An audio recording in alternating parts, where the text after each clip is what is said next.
ഒരു sales person ആകണമെന്ന് ആഗ്രഹിച്ചിട്ട് മറ്റേതെങ്കിലും ജോലിയിൽ നിൽക്കുന്ന ഒരാളാണ്. പാർട്ട് ടൈം ആയിട്ടെങ്കിലും ഒരു സെയിൽസ്മാൻ എന്നുള്ള രീതിയിലേക്ക് വരാൻ ആഗ്രഹിക്കുന്നുണ്ട്. ഈ സെയിൽസ്മാൻ എന്നുള്ള ഒരു ജോലി കൊണ്ട് നിങ്ങളുടെ ഇപ്പോഴുള്ള വരുമാനത്തെക്കാൾ കൂടുതൽ വരുമാനം ഉണ്ടാക്കാൻ നിങ്ങൾ ആഗ്രഹിക്കുന്നുണ്ടോ? അവിടെ നമ്മൾ ശ്രദ്ധിക്കേണ്ടത് ഒന്ന് രണ്ട് കാര്യങ്ങൾ മാത്രമാണ്. ഒന്ന്, ഓതറൈസ്ഡ് ആയിട്ടുള്ള ഒരു കമ്പനിയാണ്. രണ്ടാമത്, ഞാൻ ആ ഒരു ജോലി ചെയ്യാൻ കമ്മിറ്റഡ് ആണോ എന്നുള്ളതാണ്. എനിക്ക് ഇത്ര ലക്ഷ്യങ്ങളുണ്ട്, ഇന്ന കാര്യങ്ങൾ നേടണം, അതിലേക്ക് വേണ്ടിയിട്ട് എനിക്ക് ഈ സെയിൽസ്മാൻ എന്ന് പറയുന്ന ജോലി വേണം എന്ന് ആഗ്രഹിക്കുന്ന ഒരാളാണെങ്കിൽ തീർച്ചയായിട്ടും ആ ഒരു രീതിയിൽ വിജയിക്കാൻ സാധിക്കും. നല്ലൊരു സെയിൽസ്മാന് കമ്പനിക്ക് ആവശ്യമുണ്ട്. നല്ലൊരു സെയിൽസ്മാനെ കിട്ടുക എന്നുള്ളത് മാത്രമാണ് ഒരു കമ്പനിയുടെ ഏറ്റവും വലിയ ലക്ഷ്യം.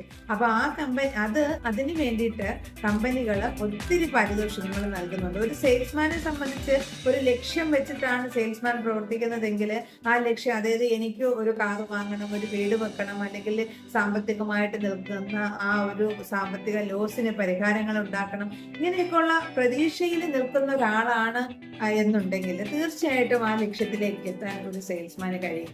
അപ്പൊ ഈ സെയിൽസ്മാന് ഒരു ഗോൾ വേണം എന്നുള്ളത് മാത്രമാണുള്ളത്. വിജയിച്ച ആളുകളെ മാതൃകയാക്കിക്കൊണ്ട് നമുക്ക് മുന്നോട്ട് പോയി കഴിഞ്ഞാൽ സെയിൽസ് മേഖലയിൽ വളരെയധികം ഏൺ ചെയ്യാൻ സാധിക്കുന്നതാണ്.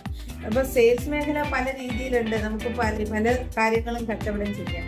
പക്ഷെ അത് ഓൺലൈനിൽ കൂടിയാണ് കച്ചവടം ചെയ്യാൻ പറ്റുന്നതെങ്കിൽ ഇന്നത്തെ കാലത്ത് അത് വളരെ ഈസിയാണ്. പാർട്ട് ടൈം ജോബാണ് നിങ്ങൾ ആഗ്രഹിക്കുന്നെങ്കിൽ നിങ്ങൾക്ക് ഇത് വളരെ വലിയൊരു അവസരമാണ്.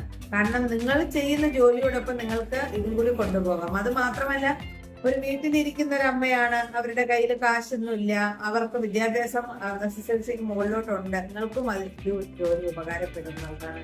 ഇവിടെ നമ്മുടെ ജോലി ഏതാണ് എന്ന് ഞാനിനി പറയാം. ICICI Prudential നിങ്ങൾക്കിപ്പോൾ ഫിനാൻഷ്യൽ അഡ്വൈസർ പോസ്റ്റിലേക്ക് ജോലി അവസരം നൽകുക.